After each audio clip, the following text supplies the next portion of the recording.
Let's do it. Philly special. It's a direct snap, and it goes to Clement, who gives it off to Burton, the tight end, who then throws in the end zone. Touchdown! Foles caught the ball! What did we just see? Wow, wow, wow. The Flying V, the annexation of Puerto Rico, just some of the most iconic plays ever executed in the movies. Those were special. They weren't Philly special. And those plays didn't win a Super Bowl. It was 5 years ago today. The Eagles won their first. It started on a napkin.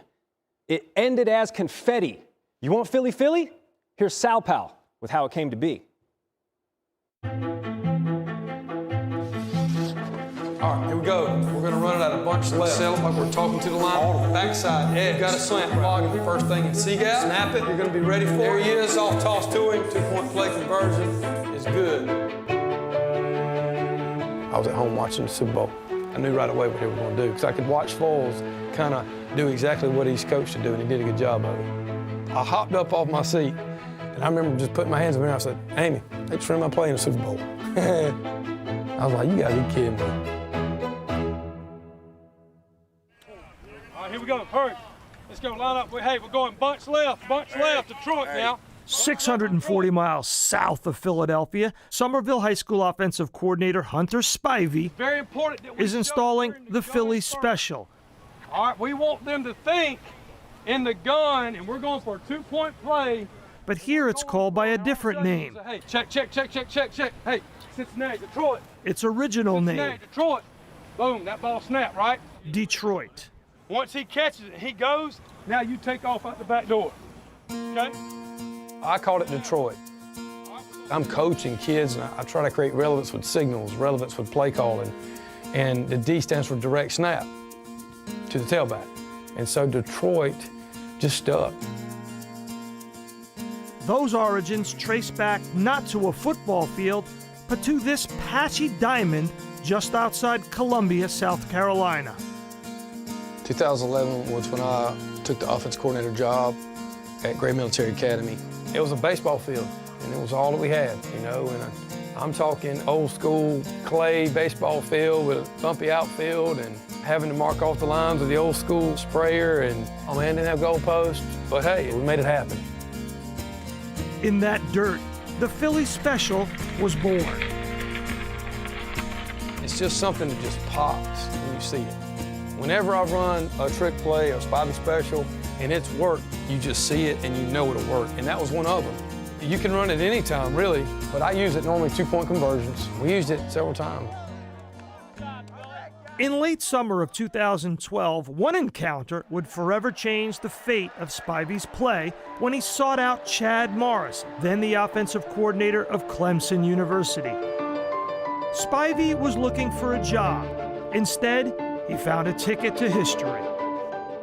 I was at a high school coaching clinic in Greenville, and we had just finished speaking at a little seminar that I had to do. Hunter came up to me.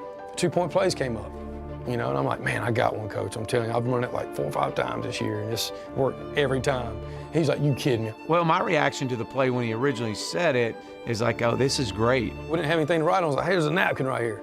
So I'll reach over and we get this napkin. And so we're getting a pen and we're drawing this play up and we're coaching it up. And you can see that little gleam in his eye. Morris grabbed that napkin, put it in his pocket, took it back to Dabo Sweeney. We called it Detroit, I believe was our term for it at that time.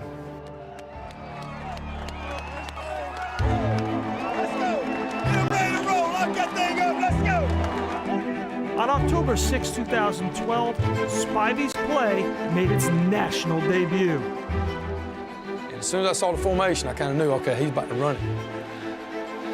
And we said, hey, let's put this thing on the right hash and let's make this call. Now they go for 2. Direct snap to Ellington. Hopkins throws to Boyd. I knew it was going to work. Lined up to the left. Andre Ellington, who was coming towards me to look like a reverse. Once I got the ball, they didn't know Todd was standing in the end zone wide open. For somebody like Chad Morris to have enough confidence in the play to run it, against Georgia Tech on national TV was pretty awesome, man. It's very, very flattering. The next stop was the NFL. And in 2015, Spivey's special was called by Tom Brady against the Eagles, this time with a different name. Hey, Joe! Clemson! What is it? Gotta go! Snap directly to James White. He runs left, shovels it back to Danny Amendola. He's going to throw it to Purdy, who makes the catch at the 35, runs to the 50, 45, 40, and Tom gets out of bounds! Then in Week 17 of the 2016 season, the Bears dialed it up against the Vikings. Meredith to Berkeley for the touchdown. Trickeration. 1 year later, in the 2017 postseason, the play would reach the pinnacle of football.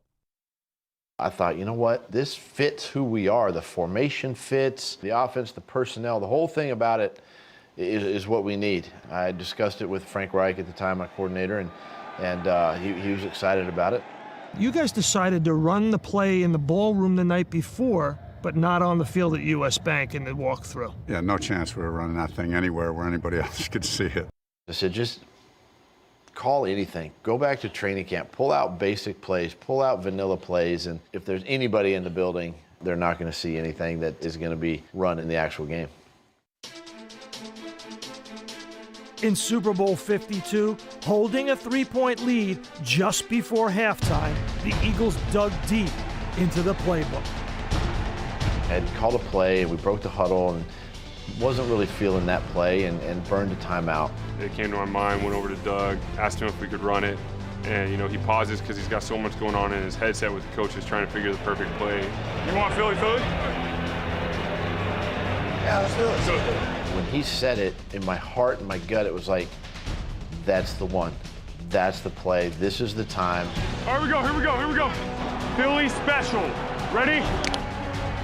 I was thinking he was a little bit crazy. I was thinking he was a little bit crazy. I was envisioning we were going to run it, but I was thinking a little bit later in the game, maybe when we were up by 9 points.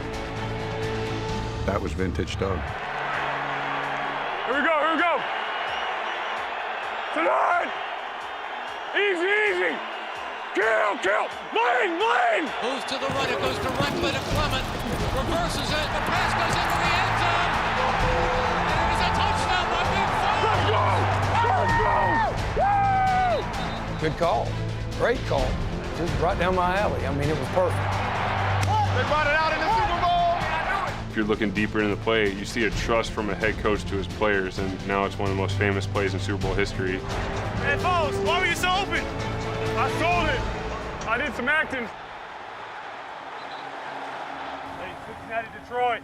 Hey, Cincinnati, Detroit. Right foot up, good. Slip out, go. There it is. Boom, yeah. Nice. Hey, B, don't shoot, drop it. It being from the dirt field to the Super Bowl, wow. I've been blessed to show it to someone who can help facilitate it on a big stage. It's surreal at times, but it's just a football play to me, and I was fortunate that I made it to the Super Bowl. That was incredible. Of course, a lot can change in the NFL over just a few years. There are 7 players that are currently on this Eagles active roster who are also on that team that won Super Bowl 52 5 years ago today, including center Jason Kelce and defensive tackle Fletcher Cox. I just find my spot. If I hit the goalie, he's lucky. Ovechkin fires and scores! He loves goals more than anyone. Simply sensational! The most amazing goal that I had ever seen. The great 8 strikes again! To be honest, I never thought I'm going to be able to score 800 goals in the NHL. It's the great 8, yeah! And the great 1! I'm not done yet. You can see that 2 p.m. Eastern Time today on ABC. NHL analyst Kevin Weeks joining us now from the All-Star festivities in Fort Lauderdale, and you are featured prominently in this piece. What was your biggest takeaway from the time that you spent around Alex Ovechkin? My biggest takeaway from spending some time with Alexander Ovechkin is this. Number 1, his respect for the players that were ahead of him, including the great 99 Wayne Gretzky. Number 2, he's not satisfied. He's hungry. He's hungry for more. He doesn't take anything for granted. He still feels like he has to prove himself with all the accolades, with the amazing accomplishments to this point, he's still pushing and pursuing greatness. And I love this about him. That's what helps define these